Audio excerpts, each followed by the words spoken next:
ஏங்க நண்டை இப்போத்தையும் பள்ளிக்கூடத்துல வந்து கூட்டிகிட்டு வந்துட்டு உங்களுக்கு ஒரு முக்கியமான விஷயம் சொல்லணுன்றக்காக சேலையெல்லாம் அவுத்துட்டு நைட்டுக்கு மாறினாலும் ஞாபகம் வந்துருச்சு. சரி சொல்லுவோம். இங்கே வருங்க, என் பிள்ளைய ரெண்டுக்குமே வந்து ஒரு பிள்ளைய வேனில் ஏற்றி விட்டுருவீங்க. ஒரு பையன் வந்து 9ஆம் கிளாஸ் படிக்கிறேன், அவன் பாட்டு சைக்கிளில் போயிட்டு வந்துடுவேன். இங்கேருந்து ஸ்கூலுக்கும் எங்கள் வீட்டுக்கு வர்றதுக்கு 1/2 மணி நேரம் ஆகும் பார்த்துக்கோங்க. அம்பது தொலைவில் இருக்குது. என் நண்டை மட்டும் நான் போய் வேனில் ஏற்றி விட்டு, சின்ன பிள்ளை எல்கேஜி பிடிக்குது, அதை நம்ம பக்குவமாக பாதுகாப்பாக கொண்டு வரணுங்க. அதனால நான் போய் பஸ்ஸில் ஏற்றி விட எனக்கு விட ஆட்டோவில் கூப்பிட்டு வரேன். இப்படி இருக்கேன்.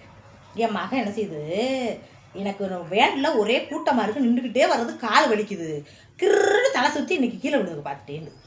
எங்கள் வீட்டுக்கார்ட்ட ஏங்க இதை போய் இப்போ மேனேஜ்மெண்ட்டில் பேசுங்க, இவ்வளோ கூட்டமாக வருது அப்படின்னு எங்கள் வீட்டுக்காரர் சொன்னால், இதெல்லாம் பேச முடியாது, படிக்கிற இடத்துல நம்ம பொறுமையாக தான் போகணும், உன்னைய மாதிரிலாம் பேசிக்கிட்டு இருக்க முடியாது, கடா முடானெலாம் பேச முடியாது, அங்கிட்டு போ அப்படின்ட்டு போயிட்டார்.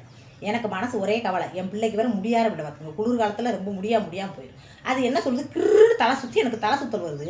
பெரிய அக்கா மாதிரிலாம் உட்காந்துருக்காங்க, அவங்க உட்காந்தபடியே வருவாங்களாம். திரும்ப வர்றப்ப அவங்களுக்கு தான் இந்த சீட்டான். இது ஓடி போய் முன்ன போய் உட்காந்தா கூட அது ஏன் சீட்டு எந்திரின்றாங்க. அப்போ இது என்னங்க நியாயம்? நின்றவில் நின்றுக்கிட்டே ஓடமுண்டா எப்படிங்க?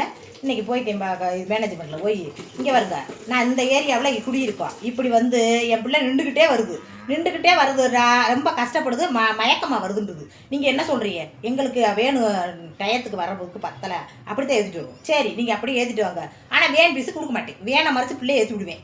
வேன் பீஸு கொடுக்க மாட்டேன், என் பிள்ளைக்கு என்னைக்கு சீட்டு கொடுக்குதோ அன்றைக்கி தான் வேன் பீஸ் கொடுப்பேன். என்னங்க மிரட்டுறியேண்டா? ஆமாம் மிரட்டுறமுட்டே வச்சுக்கோங்க. நீங்கள் நான் சொல்கிறேன் கூட்டமாக வருது, ஒன்றுக்கு இன்னொரு வேணும் அனுப்பி விடுங்க. இல்லைன்னு வச்சுக்கோங்க, என் பிள்ளையை வேனை மறித்து பள்ளிக்கூடத்துக்கு வேனில் ஏற்றிடுவேன். நீங்கள் ஏற்றக்கூடாதுன்னு என்ன சொல்லக்கூடாது, ஆனால் வேன் பீஸு கொடுக்கவே மாட்டேன் பார்த்துக்கோங்க. அதோட என்ன சாடுதில்ல, என் மகளை கூப்பிட்டு இன்றைக்கி ஒரு சீட்டை ரெடி பண்ணி கொடுத்துட்டாங்களாம். ரொம்ப சந்தோஷமுங்க. என் மகன் இப்போ உட்காந்து வருது. அப்போ மற்ற வழியாக நின்றுட்டு வருது, பாமுலையாக்காலும் சொல்லக்கூடாது, அவங்களுக்காகத்தான் பேசணும். என்ன நான் அதுக்கு தான் சொல்கிறேன், எதாக இருந்தாலும் தைரியமாக பள்ளிக்கூடமாக இருக்குது, எதாக இருக்குது நல்ல நம்ம மேலே நியாயம் இருந்துச்சுன்னா போய் நல்லபடியாக பேசணும். நல்ல வேலை என் பிள்ளைக்கு இடம் கிடச்சிச்சு, இன்னும் உட்காந்து வரும்லங்க, பாவம் இல்லை, கிருகிருந்து விழுந்துட்டு என்ன பண்ணுறது? 11 12 படிக்கிற பிள்ளைய கூட நின்றுக்குறது பெரிய பிள்ளை. இது சின்ன பிள்ளையில நிற்க வச்சுட்டு பெரிய பிள்ளைய உட்காந்து வருதா எப்படி? அதே ஒரு பள்ளிக்கூடமாக இருந்தாலும் பரவாயில்ல, நான் இங்கே சொல்லிட்டேன். நான் கேட்டது சரியாங்க?